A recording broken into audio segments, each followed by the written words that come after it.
situação do São Paulo Futebol Clube. Infelizmente, não só como corintiana, mas infelizmente este canal foi inundado ano passado por muitas, e alguns anos já em outros CNPJs, por notícias seguidas de problemas policiais que envolveram o Sport Clube Corinthians Paulista. E o quanto isso afetou a instituição e o quanto, sabe-se lá como, a instituição sobreviveu a esse furacão que não acabou, no caso do Corinthians. Tem um presidente réu e tem presidentes sendo investigados pelo Ministério, ex-presidentes investigados pelo Ministério Público, tem um pedido de intervenção judicial, tem uma dívida de 3 bilhões, só tem problema o Corinthians. Então, falar do problema do São Paulo não tira do Corinthians, mas o São Paulo Futebol Clube, que diferentemente do Corinthians, teve um período como referência nacional de administração, está envolvido na sua pior crise institucional da sua história. O São Paulo já teve a questão lá do Aidar, com o presidente que foi afastado, e naquele momento ele pediu para sair. Aqui e ali questões políticas de um clube que sempre foi muito dividido, né? Eu lembro de trabalhar em eleição de São Paulo dividida por 1 voto, 2 votos. A questão atual do São Paulo, desde o 3º mandato do Juvenal, é uma sequência de situações, né? Políticos de situação, um pouquinho ali, eu sou um pouco de oposição, mas políticos de situação, que agora também enfrentam acusações do ponto de vista pessoal, no meu pior momento financeiro do São Paulo. Na próxima sexta-feira será votado um pedido de afastamento do presidente Júlio Casares. Eu entendo que a torcida do São Paulo está aflita, era dia 14, vai ser na sexta-feira, vai ser no dia 16, mas eu tenho um elogio para fazer ao São Paulo. Desde o primeiro movimento da oposição do São Paulo, que demorou, é verdade, a votação do impeachment do São Paulo não vai demorar 2 meses. O Corinthians sangrou 1 ano e meio para tirar um presidente que se sabia não podia ficar. Marília, você tem toda a razão em tudo isso, porque é claro que o torcedor se diverte, né?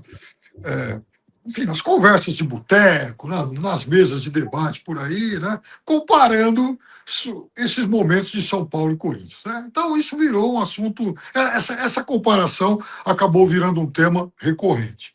Mas é sim honesto a gente dizer que o Corinthians, até por talvez estar mais acostumado a sobreviver no caos, o Corinthians toma soluções mais rápidas, sejam elas eficientes ou não. O Corinthians, olha, já caiu lá atrás do Alibi, o Corinthians já fez uma série de mudanças nesses últimos anos e tal. O Corinthians foi campeão do mundo depois disso.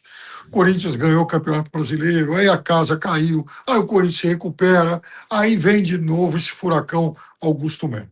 Mas muito bem, o Augusto Melo ficou lá 1 ano e pouco e caiu. O Corinthians fez um processo dentro das regras do jogo, respeitou as regras do jogo, é importante que isso seja dito. O Corinthians não fez nenhuma tramóia nos seus processos internos, não. O Corinthians cumpriu o que previa o estatuto. Teve uma tentativa de golpe do próprio Augusto Melo. Depois teve, exatamente. Tentou pegar a cadeira, mas não pegou. Então, exatamente. Aquele que era alvo de toda a investigação e tal, tentou uma manobra estranha, mas o Corinthians, como instituição, agiu corretamente. O Corinthians não permitiu que, né, o golpista recuperasse na marra a sua cadeira.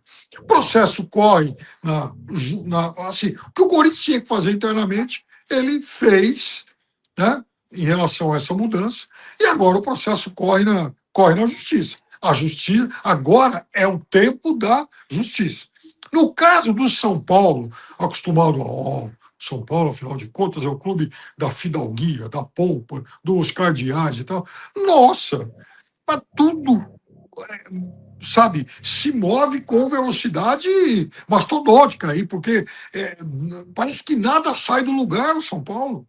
E outro dia, na semana passada, a gente enfim, recebeu a notícia de que o presidente Casares estava se aconselhando com Aidar e Leco. Meu Deus do céu, como é que vai? O Aidar está defendendo que não. Exato.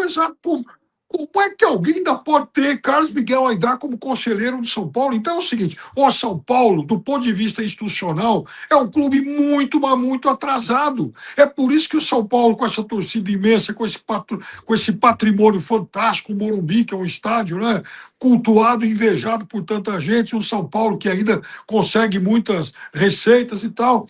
O São Paulo está nessa tanga total, porque o São Paulo parou no tempo, sabe? O São Paulo quer manter aquela velha elite dando as cartas, os velhos cardeais, como se o clube tivesse dos anos 40, 50.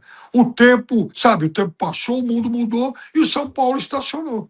O que eu falei sobre o Corinthians, na minha opinião, eu vou falar sobre o São Paulo. Eu não sou contra a mudança de estatuto. Falei sobre a Leila também. Não é só contra a mudança de estatuto. O modelo associativo tornou a administração dos clubes muito fechada.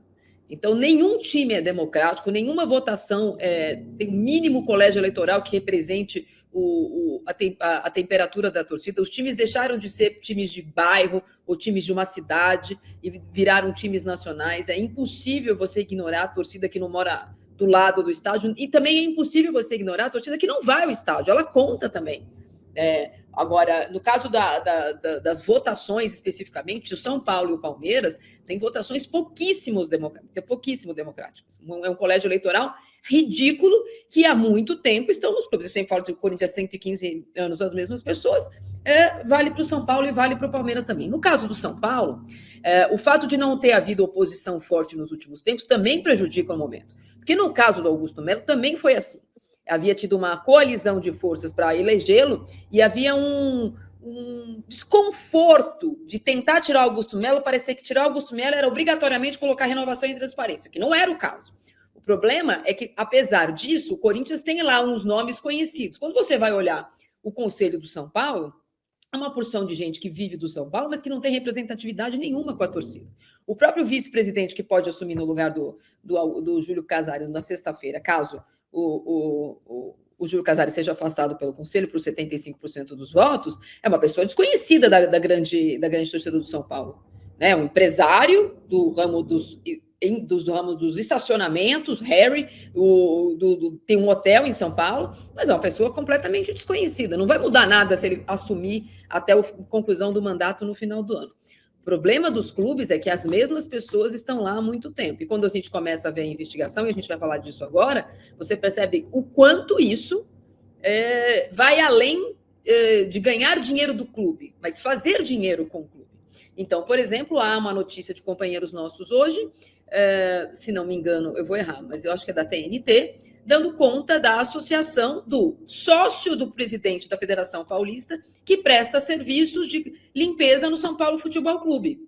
Só tem uma empresa de limpeza, só do sócio do presidente da Federação Paulista? Então, é aquela coisa lá da mulher de César, né? Eu não sei se tem realmente algo ilícito nisso, mas puxa vida. Não é ilícito, mas... Já que é algo que naturalmente levantaria suspeitas, ainda mais numa situação como essa, não custa buscar, né, uma empresa, digamos, né, com menos relações aí com o mundo do futebol. Né? E vejam só, nos últimos dias, lá na Jovem Pan, eu tenho lembrado muito da história das fitas do Ataíde. Muitos são paulinos vão se lembrar disso, o episódio ocorrido em 2015, fitas gravadas pelo então diretor Ataíde Gil Guerreiro, na época em litígio, em confronto, né, em rota de colisão com Carlos Miguel Aidar, apontando atos ilícitos daquela direção de São Paulo. Com ex-mulher também. Oi? Com ex-mulher também. Também. E atos que acabaram, inclusive, levando aí a renúncia do presidente Aidar. Né? Só que naquele momento, São Paulo foi lá, seguiu o seu processo, um saiu, o outro também, então São Paulo não caçou ninguém. O Aidar acabou pedindo demissão, ficou lá e tal. E o São Paulo jogou toda aquela história, toda aquela apuração que deveria prosseguir para debaixo do tapete, ninguém sabe o que foi que deu aquilo. Então, há de novo um cheiro de pizza no ar, mas agora uma pizza de novo do tamanho do Morumbi. Porque, assim, veja, não há ainda a comprovação de algum ato ilícito envolvendo o Júlio Casares. Eu faço sempre essa ressalva. Mas, em compensação, é muito suspeito a quantidade de dinheiro vivo que essa turma, de alguma forma, né, acabou movimentando. Em tempos de PIX, enfim, de modernidade dos serviços bancários, não me parece muito defensável alguém lá toda hora na boca do caixa depositar ou então sacar tanto volume de dinheiro. Que história é essa? A investigação foi, segundo o delegado Tiago Correia, não coincidentemente o mesmo que conduziu o inquérito policial que acabou com o indiciamento do Augusto Melo, chega com uma denúncia via correio, por carta, e a partir dali, com a expertise do que havia acontecido no inquérito do Augusto Melo, além de outras provas e outras diligências, chegou-se a essa questão dos depósitos em conta em dinheiro vivo do presidente Júlio Casares, por enquanto, versus saques da conta do São Paulo. Então, quem que recebe em dinheiro vivo hoje em dia, quem deposita em dinheiro vivo, essa é uma questão que, eventualmente, as pessoas vão responder em inquérito e a polícia vai descobrir, é só pedir também a fita, né?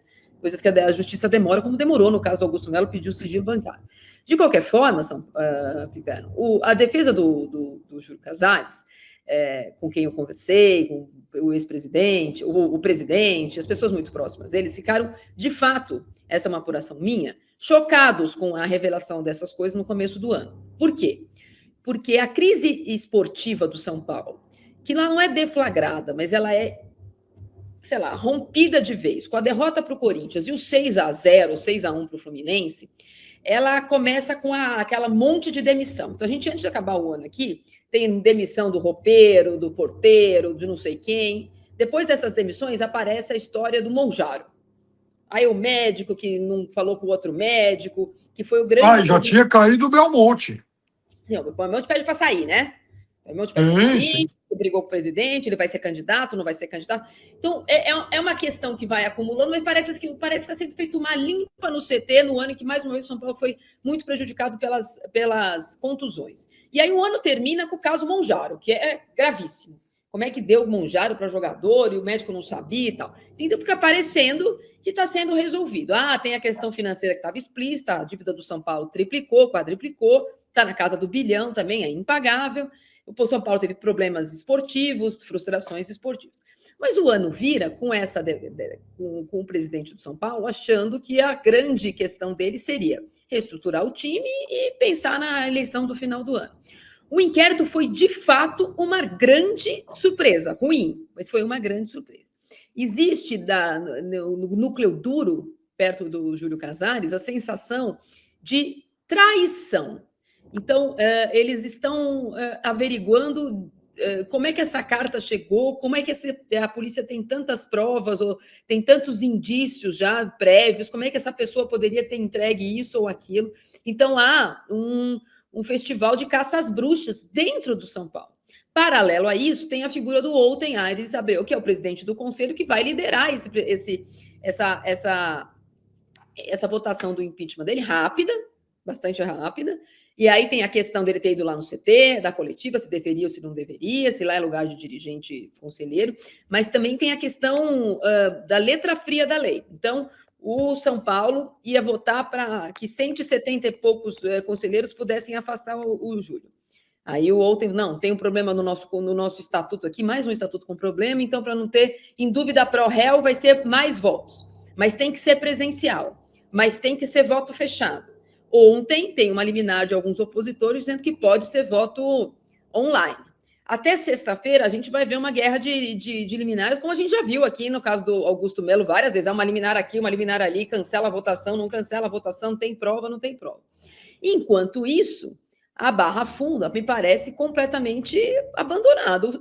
A cara do Crespo contra o Mirassol, Piperno, ela é assim, é de uma desilusão. Isso por um único motivo, que foi o Fabinho Soldado conseguiu parecer menos importante o ano passado. Então, o Fabinho Soldado blindou um pouco o CT e o Dorival teve mais ou menos, ele chegou a reclamar, uma paz. Agora, o Crespo não. O Crespo é a vidraça do São Paulo. O Júlio Casares não dá entrevista. O Muricy está de licença, mas parece que vai sair. Não tem mais o Belmonte, não tem mais diretor estatutário. Quem que responde pelo São Paulo, Viviane?